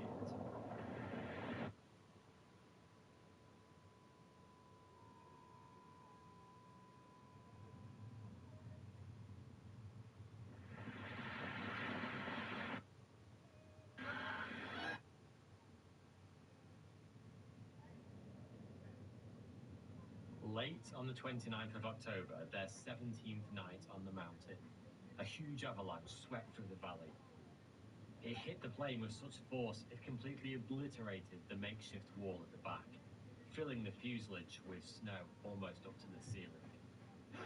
Some of the survivors were lucky, thanks to their position in the plane or the protection of some random bit of junk. They were only partially covered. Others were buried out of sight beneath the crushing snow. Despite their violence, avalanches are not typically fast killers. Most victims don't die as a result of the physical trauma. Buried beneath the snow, they die of asphyxiation. Those first few minutes passed in a frantic, terrified blur as the survivors tried first Now to options are plenty. The crowd encouraging him to take it all. found the body, Someone they gets would dig free. out the snow around their head as quickly as possible, clearing the airways, then move on to the next person. That quick thinking likely saved several lives that night.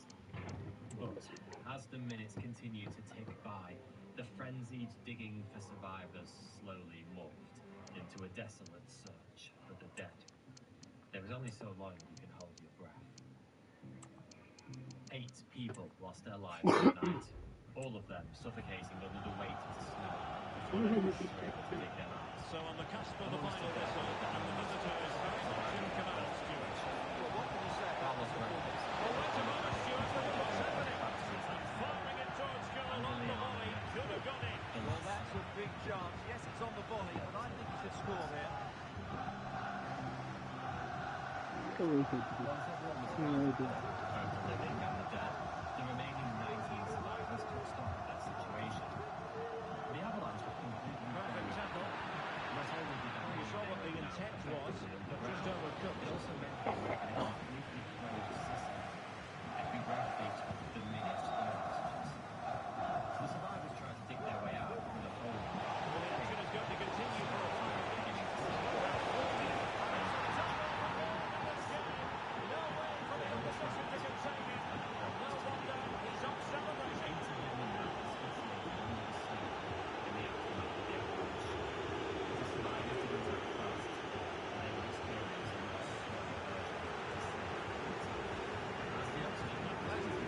Gets a touch on this. It's not quite enough to stop the goal. It was a good effort.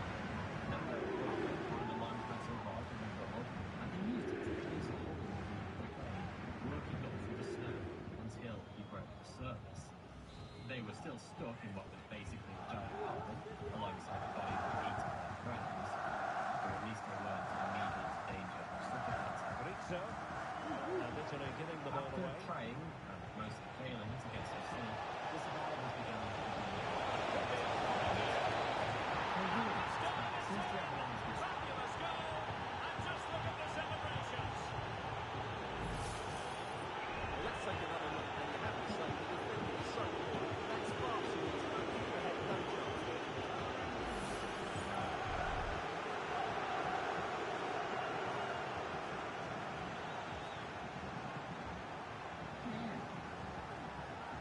How long y'all been together? What you say, baby?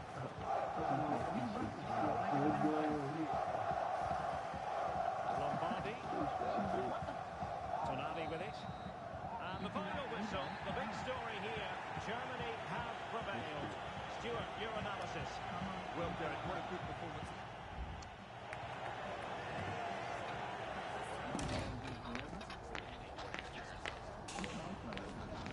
Does that mean you don't keep track? You ain't been together forever. You weren't born holding her hand.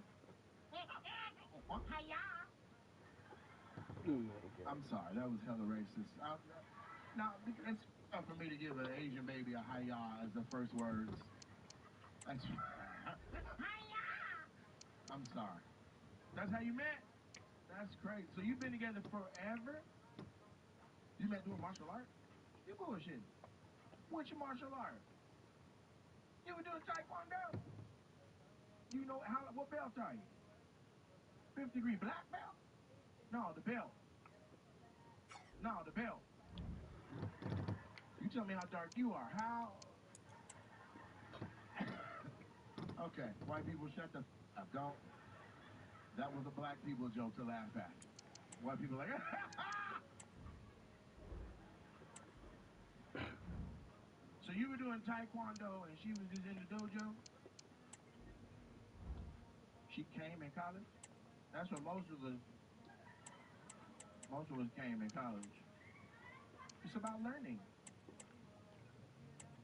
She She went from Portland to the University of Washington. You went to UW? She went to UW. You just visited the campus every now and then? Okay. This your cousin's jersey? You bullshitting. Does it say Jackson on the back? Then shut your up. This is obviously a different jersey.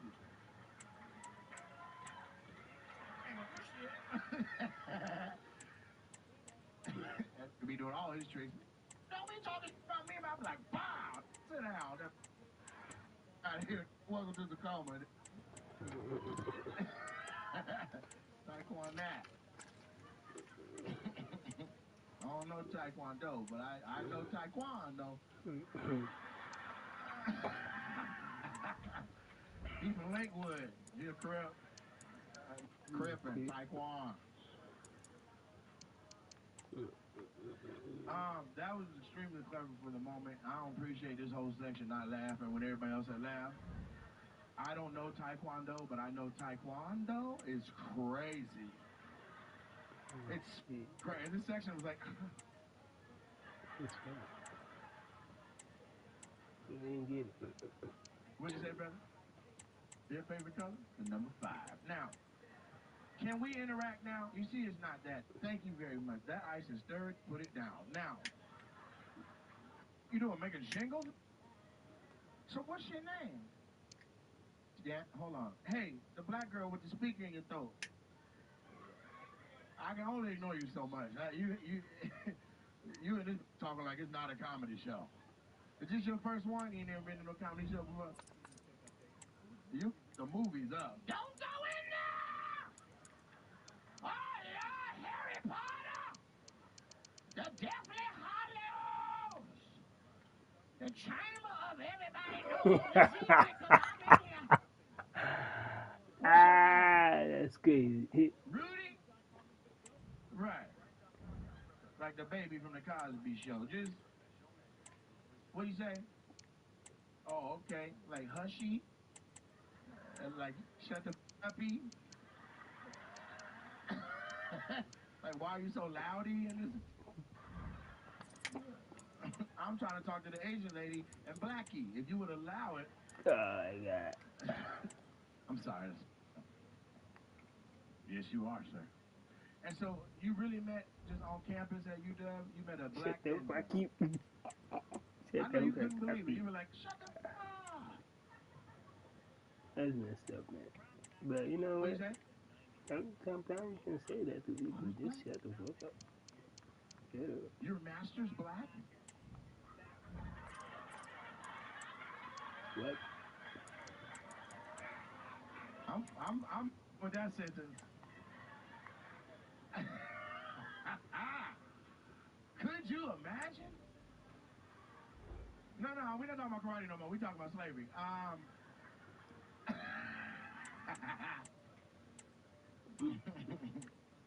We don't serve your tax. All right, so you in love. You got a beautiful wedding ring on it. I like it. It's shiny, too. Was that jade? I'm sorry, that's racist for me to just assume that you have on an Asian stone. Do you know how long you've been together for real? She could talk now, because you struggling. You struggling. You got that strong-ass muscle head, but ain't no brains in that. How long, ma'am? You've been married for 8 years? Sir, that is nowhere near how long you made it sound. Okay, how long you been together? You took the scenic route? I mean, I was on the Great Wall of China?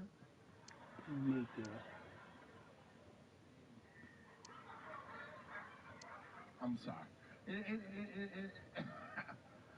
It's too easy. So, let me move around a little bit. I like interracial couples because they got to blend their experiences in. You know what I'm saying? She eating collard greens with chopsticks. She said, I do. I like when I do double with the green with the... Oh, goodness. Let's go right here. Is this a couple right here? Or what are y'all... It is? This is crazy. This is, Could you stand up and let people look at your love? I just want them to judge you real quick.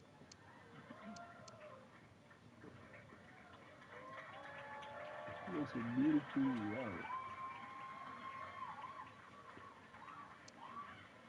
You're a lucky If it ain't motherfucker. about the money, don't be blowing me up. Sis said, these bills, I ain't working no more. What's the age difference? I thought you were her principal. This is crazy. How old are you, sir? 58, and you had to look up to find the age. I saw you. You know you got glasses on your head? Yeah, you older than you didn't even know. And how old are you, if you don't mind me asking? 29. Hey, how much is that? You Asian, how much is that? Do subtraction. That's You don't got the little beads?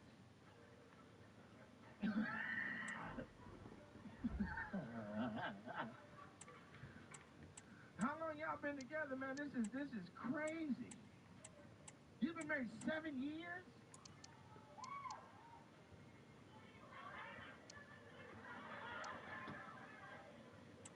Is this mail order? You used to be a volleyball coach or something. Like, how? Is she allowed to talk? She's like, I can't talk. It's past my bedtime. I'm in trouble. Wow. That's crazy as a... Wow. I can't so tell you this got past my 7 years? bedtime. I'm in drought. You have 3 grandchildren? When you that old, your baby, grandbabies. I don't give... That baby came out with a cane like Rachel. God damn. Turn my leg up. You see it. That's quick. God damn. This is some R. Kelly y'all got going on over here. Okay. Love, but hey, love looks all kind of different ways, man.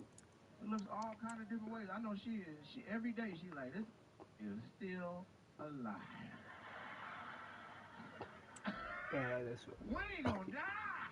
Now that is I said keep going. 3 kids, that means y'all been for real. Yeah, but you know, not all the time. Sometimes it be IVF and like that, you know. But you 58, she 29, that means you've been up on top of it. Old men don't even like the people her age. He get butt naked and then put on church socks. Now you being a slide. You like that shit, bitch? Yes, Papa. Oh my God. On their first date, he pulled up like a gentleman and tooted the horn for her to come out the house. He was like, Coda! My goddamn car died. Hold on just a second. Let me get this going in just a second. You got no seatbelt. What's the seatbelt? It don't exist yet. Where y'all from? Y'all from here? Oh. Yeah. Yeah. So I grew up in Lacey, so I understand what happened. You know, I ain't paying no more bills for real. What the baby's names? Are they beautiful children? What's that mean? Shit. Oh, you are ugly. You right, but Oh my God. I'm trying to figure out what kind of game this guy, boy. He was 51 years old and pulled him a little 21-year-old talking. A little. 3 kids.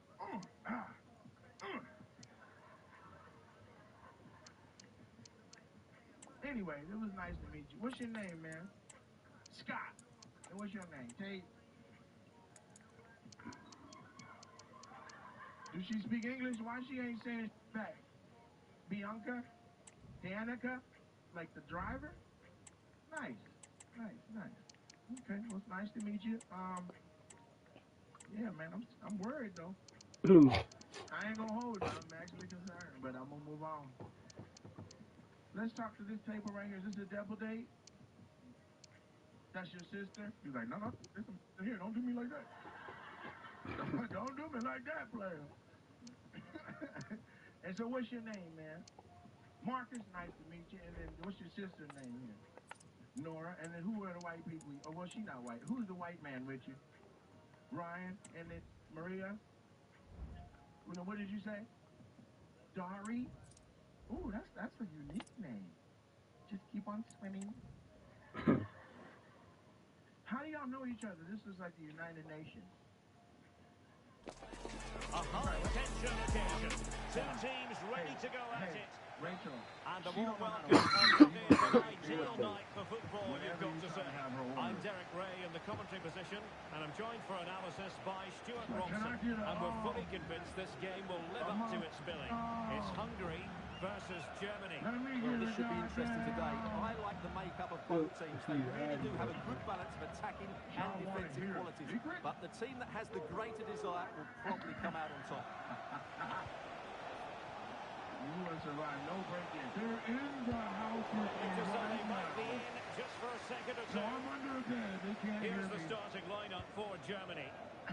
Well, it's a 3-4-2-1 with two players behind the centre forward. But they need to link up as much as possible. They're going to be key to the way this system works. Otherwise, the centre forward could become isolated. I don't want to judge the family.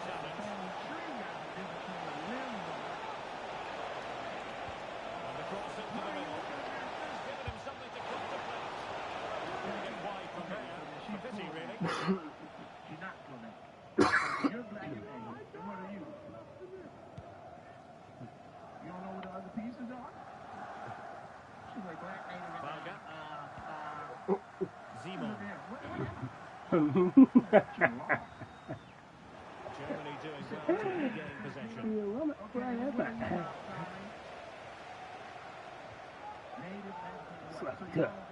On to Zimon. Looking dangerous here. But no damage done, that's the main thing.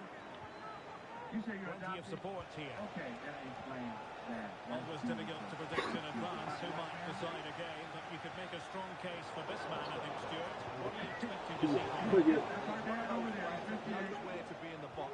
He's just got that natural instinct for space. And what a finisher as well. And in the right position to read it. Everybody was very interesting. Like, there's stories Slipped behind through beautifully. What do you do? Yes, is the emphatic answer. And you have to say it was on the cards. Okay. No, I don't even know. Well, I need 3 lines. And then what do you do, Well, Marcus? here's the replay, and they get this just right, don't they? The timing of the pass is absolutely brilliant. You cut at the shop you own? What's the name of the shop, man? People need haircuts. It's in Florida, and it don't got a name. We travel. And the ball That's moving crazy again. as fuck. What sort of She need a response haircut will we right see now. from them In now? Florida. Is that your hair? That comes off when you take off the headband. That look like that shit that you wear in the Seahawks game. Musiala. Is that a gap? Is that what you got a gap? You got a lot going on. Only by the crossbar.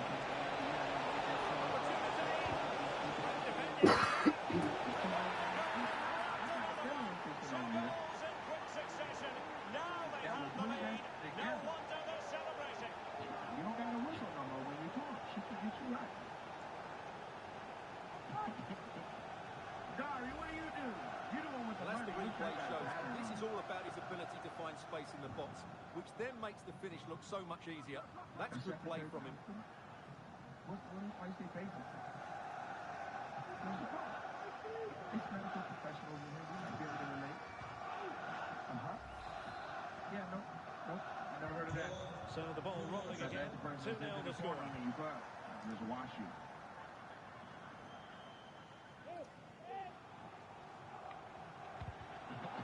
It did look on for them, but not to be. And what about the Could be a chance to break here. Well,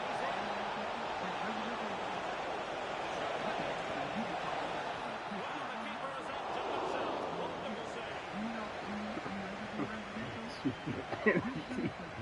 it might not get his side back into this game, but I have to say, that was a Do you know how top-class much save. money you can make? And he was just like, I can leave home for $5. I got to be like, three different rooms on.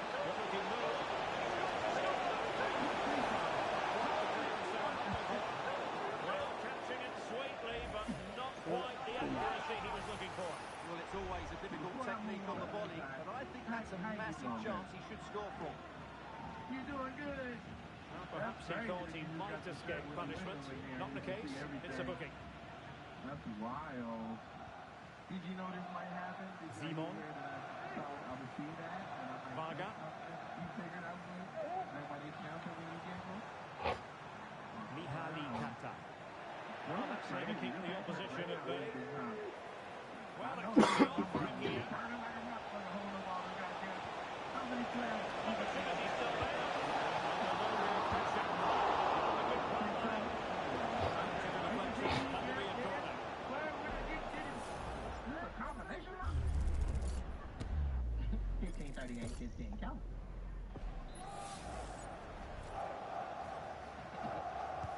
Who can he pick out? Stripping it off the line. Pressing forward, trying to catch the match. Luna on the ball. Good idea. Well, they're going to be very cross with themselves because that was a wasted opportunity. Aaliyah. Outstanding. Nice to meet you. You are 2 in a million. It is, yeah, you never felt that.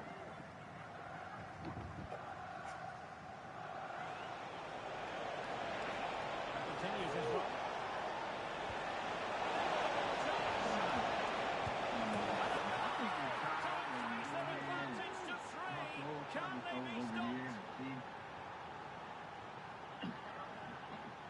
Yeah, you know it's you. Well, 2-on-1, the keeper has no chance here. As you can see, it's a well-taken goal in the end. Okay, I'll always remember. So on with the action, and I must say it's been a thorough masterclass from Germany so far, and you sense it's a question of how many. And he stopped them in their tracks. You can hear that. Well, let's see what they have in store for them on the break. Well, he's crashing with trouble here, having already been booked.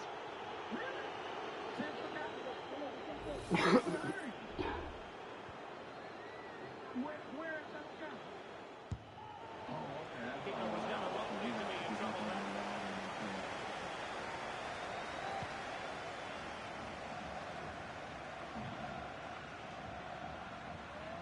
So you did the Ruba. Plenty of support here. And let's give credit to the defending.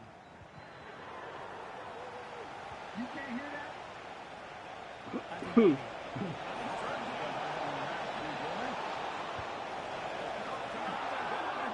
You sound like you narrate horror movies. And then the children enter the dark barn.